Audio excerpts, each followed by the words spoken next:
Okay, so you want to buy a coffee machine. Not the one on your counter at home, a machine that earns.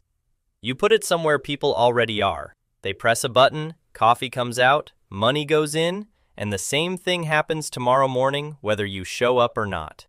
That's the appeal, and it is a good one. Coffee is the most durable habit in the developed world.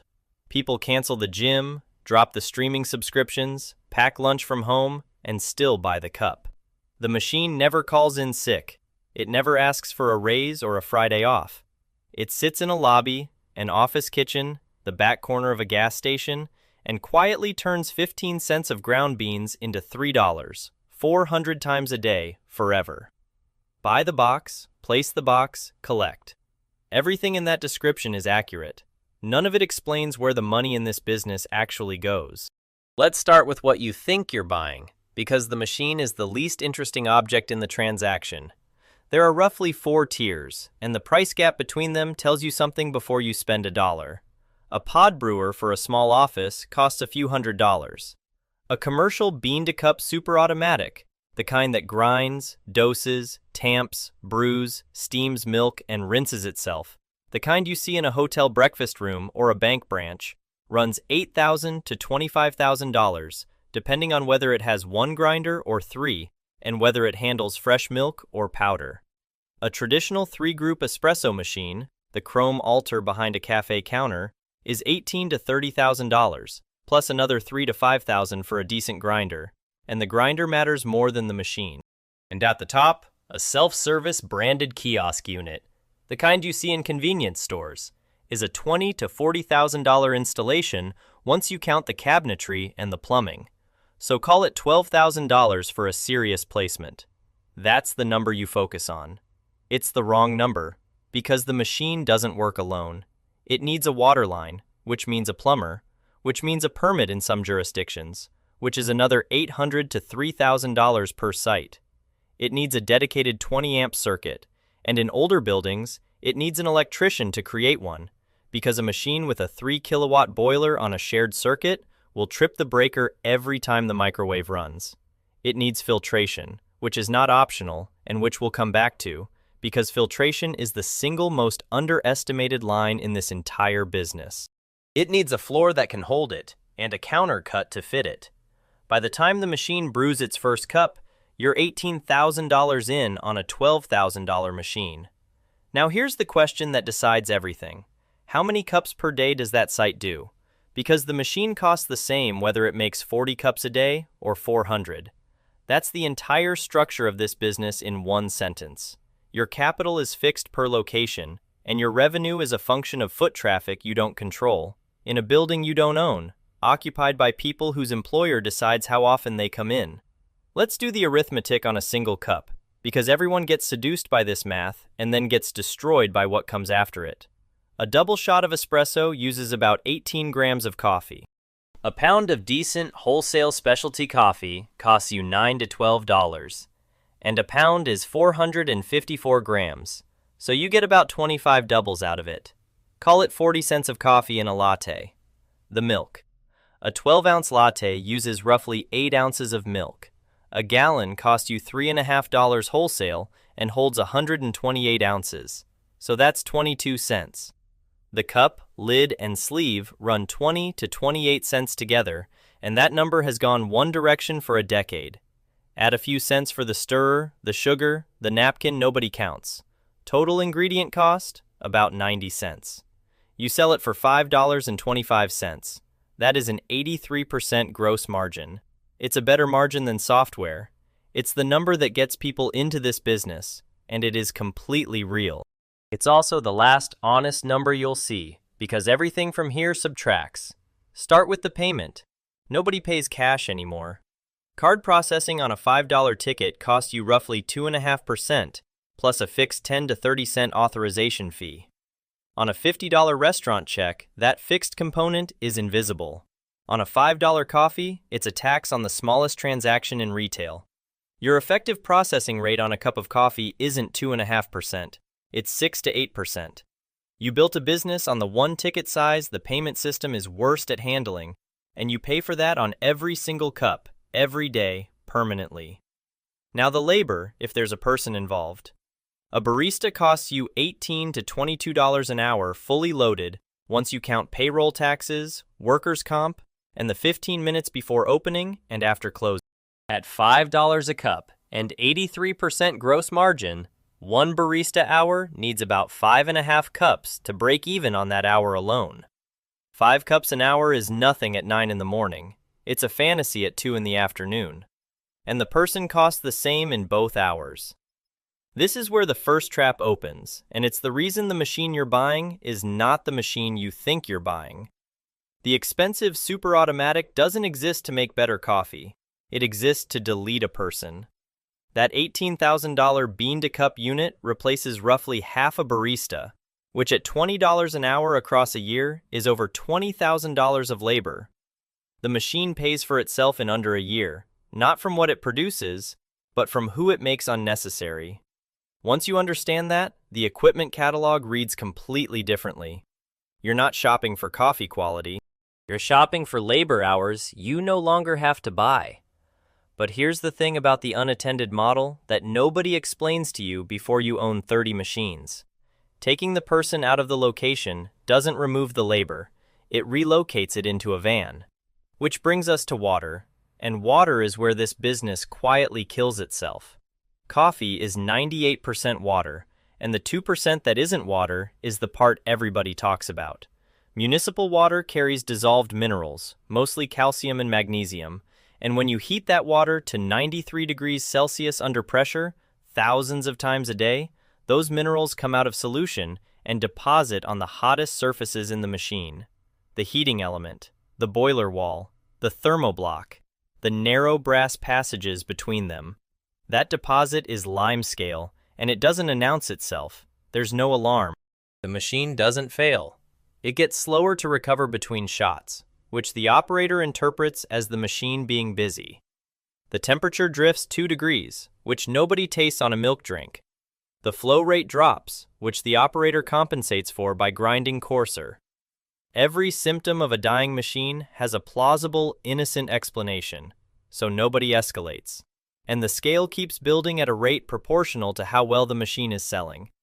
In hard water and much of the American Midwest, most of the UK, southern Spain, Australia runs hard, an unfiltered commercial machine can accumulate enough scale to require a boiler intervention inside 18 months. A properly filtered one goes a decade. Same machine, same cups, same operator. The difference is a $200 filter head and a $60 cartridge changed on schedule on a site that generates $400 a month in gross margin. Here's the part that makes it structural rather than merely annoying. The cartridge is rated in gallons, not months. Your busiest, most profitable location exhausts its filter fastest. The site that makes you the most money is the site trying hardest to destroy the equipment. And the technician's schedule is built around months, because months are how humans plan. So the good site gets serviced on the same calendar as the bad one and eats the difference in its boiler.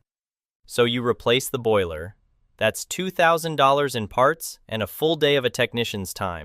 Or you replace the machine at year 4 instead of year 12, which converts a $12,000 asset with a 12-year life into a $12,000 asset with a 4-year life, and quietly triples your annual capital cost per location without a single line item on your P&L ever being labeled water. Now here's the other side of the ledger, and it's the one that separates people who own 3 machines from people who own 300. The service call. A field technician who can actually fix a commercial machine, not swap a part, diagnose a machine, costs you $35 to $45 an hour fully loaded, and you bill their time at $85 to $125. That sounds like a healthy spread. It isn't a spread at all, because you can only bill the time they spend with their hands on the machine, and you pay for the time they spend in traffic. A typical service visit is 40 minutes of work. If the site is 15 minutes away, you've paid 70 minutes of wages to bill 40. If the site is 40 minutes away, you've paid 2 hours to bill 40 minutes, and you've done it in a van that costs you $11,000 a year in payments, fuel, insurance, and parking tickets before anyone touches a wrench. So look at that outlying account again, the nice office park across the county line. 60 machines worth of prestige, $400 a month of gross margin, 2 unscheduled service calls in a year, and that account has consumed its entire annual profit in drive time. 3 calls, and it's costing you money to keep, and it will keep looking healthy on every report you run, because your reports track revenue per machine, and the thing that's killing you is minutes per machine. That's the real unit of this business. Not cups, not machines, minutes. Every account you sign is a claim on a finite number of technician minutes in a fixed geography, and the accounts don't tell you in advance how many they intend to take. This is why route density isn't a nice-to-have in office coffee service. It's the whole moat, and it's the only moat. An operator with 40 machines inside a 2-mile downtown radius and an operator with 40 machines scattered across a metro area have identical revenue, identical equipment, identical coffee, and completely different businesses. One is profitable and can be sold. The other is a job that owns a van. The second operator cannot compete on price, cannot compete on response time, and cannot buy their way out because the fix for their problem is to acquire machines in a specific set of buildings that somebody else already serves. And that's why this industry consolidates the way it does. When a national operator buys a regional route, they're not buying revenue. They're buying stops that fall on a van route they already drive. The same account is worth substantially more to the operator who is already on that street than to the operator who has to cross town for it. The asset isn't the machine. The asset is the machine's address, relative to your other addresses. There's a second thief of minutes, and it's the one that costs you money without any technician being dispatched at all. The machine that stopped selling and didn't tell anybody. An unattended unit runs out of milk at 9 on a Tuesday morning. It doesn't shut down. It keeps offering drinks it can't make properly, or it displays a fault code in a font nobody in that building is responsible for reading. The first person who gets a bad cup doesn't call your number. They walk to the cafe 2 blocks over, and so does everyone who watches them leave. You find out on Thursday, when the driver arrives on his normal cycle. Price that out. A site doing 120 cups a day at $3 of gross margin generates $360 a day. 2.5 days dark is $900, and that assumes the volume comes back at the same rate on Friday, which it doesn't, because you just taught 40 people that the machine is unreliable and taught them a specific alternative address. The equipment failure cost you nothing. The information delay cost you a month of that site's profit. This is why the serious operators run remote telemetry on every unit. Cellular modules reporting sales counts, fault codes, and hopper levels back to a dispatcher, and why they'll pay $8 to $15 a month per machine to do it. That's not a technology upgrade. It's the difference between a route driven on a calendar and a route driven on information, and it converts the same 40 machines into a meaningfully different business. Nobody's schedule needs to change. What changes is who is deciding it. Now the placement itself, because there's an assumption buried in this business that most people never examine until it's removed from them. You don't own the location. You never did. What you have is a placement agreement. And if you read one, you'll notice it does 2 things. It grants you the right to keep equipment on someone else's floor, and it lets them cancel, usually on 30 days written notice, sometimes on none at all, because the office manager who signed it has left the company, and the new one has a relationship with a different vendor. In many placements, you also pay for the privilege. In convenience stores and high-traffic retail, the host takes a commission on gross sales, commonly 15 to 25%, sometimes more in a location with real footfall, and that commission comes off the top, before your coffee, before your cups, before your technician's drive time. In office coffee service, the model inverts, and the employer buys the coffee as an amenity, which sounds better and is better, right up until you understand what you've become. A line item in someone's facilities budget, sitting in the same spreadsheet as the plant service and the water cooler, reviewed annually by a person whose bonus depends on reducing that spreadsheet. So you financed $18,000 of equipment, hard-plumbed it into a building, and secured it with a document that can be ended in a month by an email. The machine is yours. The revenue isn't. You're renting a hallway. And here is what that structure did to an entire industry in the space of about 6 weeks in 2020. Office coffee service was built on the assumption that a person occupies a desk 5 days a week. When occupancy dropped and then came back at 3 days instead of 5, the cups didn't fall by 40% evenly across the week. They collapsed on Monday and Friday and held on Tuesday through Thursday. Every machine still had to be serviced. Every filter still had to be changed on a gallon schedule that no longer matched anyone's calendar. Every van still drove the same route. The revenue was cut and the cost structure wasn't, because the cost structure was never a function of cups. It was a function of buildings. Operators who survived that didn't survive by selling more coffee.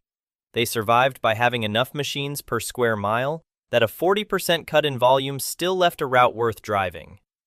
Now let's talk about the machine you didn't buy, because there's a second version of this business, and it's the one that actually made the fortunes. Consider what happens if you stop trying to sell coffee and start giving the machine away. The roaster's model works like this. You take the equipment at no cost. Free machine, free installation, free service, in exchange for committing to buy your coffee from them at their price for a set term. It feels like a gift. Run the numbers and it's a loan.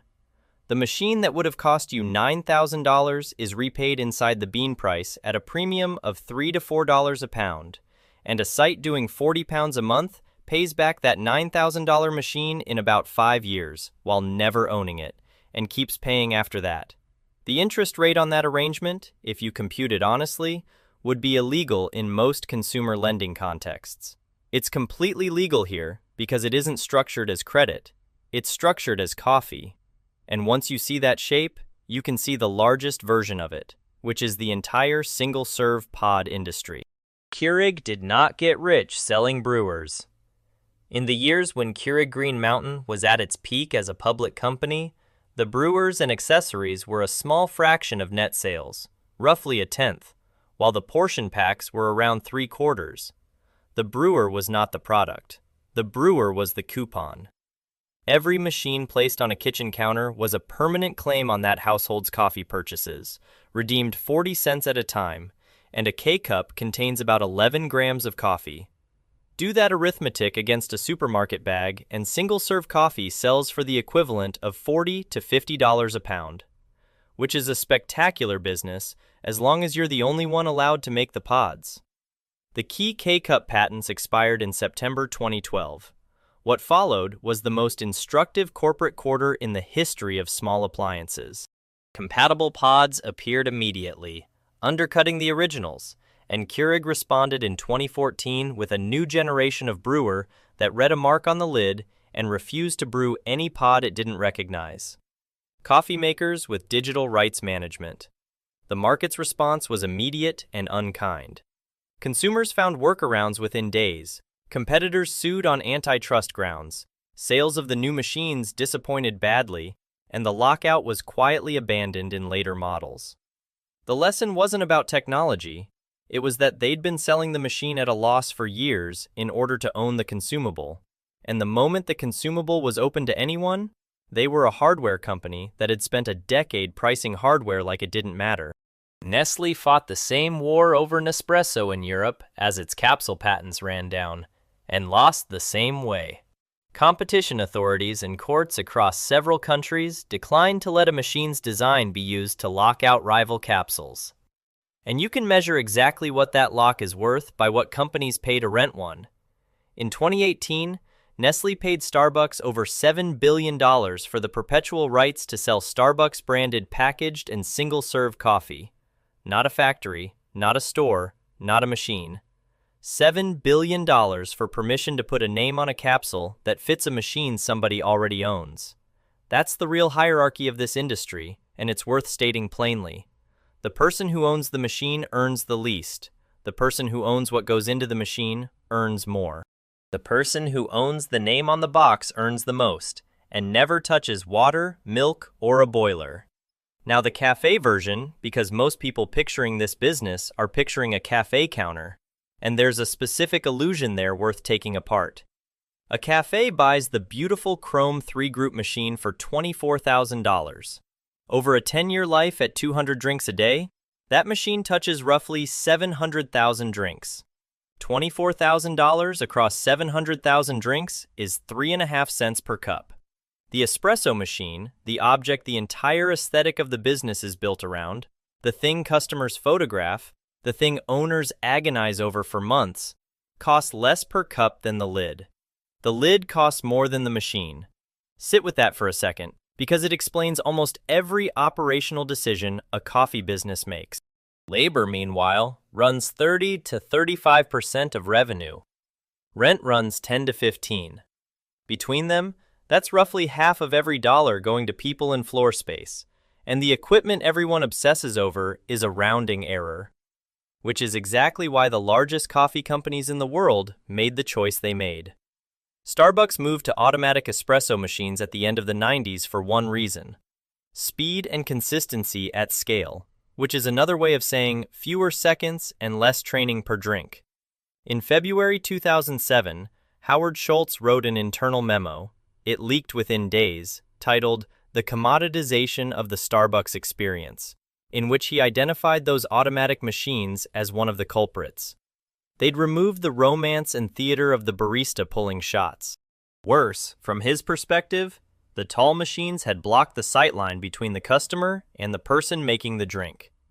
The company later deployed a machine built to a lower profile, specifically so customers could see over it. Read that again, because it's the most honest sentence in this entire industry. The height of the machine was a business decision about what the customer could see, not about coffee, about sightlines. The chain understood something the independent owner resists. At scale, the machine is not a coffee instrument. It's a labor instrument with a visual side effect, and both effects have to be managed separately. So where does this business actually die? Not from competition, almost never from competition. A vending and office coffee route dies from a slow arithmetic problem that never triggers an alarm. It goes like this. You sign accounts because signing accounts feels like growth, and the accounts you can win are, by definition, the ones nobody closer already serves. So your route gets geographically wider every year, while your revenue per stop stays flat. Your technician's billable ratio drops from 60% to 45%, which nobody measures, because nobody measures the ratio of wrench time to windshield time. Your filters slip from a gallon schedule to a convenience schedule. Boilers start failing at year 5 instead of year 12, so your capital replacement cycle silently doubles in cost. You raise prices, but you're the visible vendor in a facility's budget, and your host's procurement person can get 3 quotes in an afternoon, so you don't raise them enough. And then the thing that finishes it isn't a competitor undercutting you. It's the largest account in your book being acquired, or going hybrid, or consolidating 3 floors into one and pulling 11 machines at once with 30 days notice. 11 machines you still owe money on that now need to be uninstalled, transported, refurbished, and stored, and that cannot be redeployed because you have no second building in that neighborhood. You don't get outcompeted in this business, you get uninstalled. And that's what makes the winners look strange until you understand what they were buying. When Coca-Cola paid nearly $5 billion for Costa in 2019, the analysis focused on the stores. The more interesting asset was the self-serve estate, thousands of machines already installed in petrol stations, supermarkets, and convenience stores across a distribution system Coca-Cola already served every week. A beverage company with a truck at every one of those doors bought the ability to add a hot drink to a stop it was already making.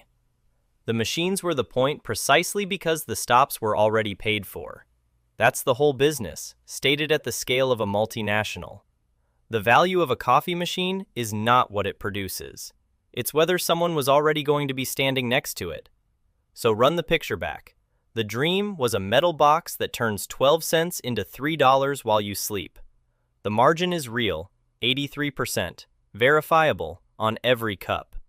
And it disappears into card fees on a $5 ticket, into a filter cartridge rated in gallons on a site serviced by the month, into 40 minutes of billable work wrapped in 90 minutes of driving, into a commission paid to a host who can cancel you by email. into a boiler that failed 8 years early because of a mineral nobody put on the invoice. The ritual is real. Millions of people will buy that cup tomorrow morning, on schedule, in weather, in a recession, for the rest of your life. And no technology is coming to replace the habit. That demand is as close to permanent as consumer demand gets. The economics are indifferent to all of it. This business doesn't pay you for making coffee. It pays you for how few minutes it takes to keep a machine standing where somebody was already going to stand. The people who last in it hold both truths at once. They love the cup and they run a logistics company.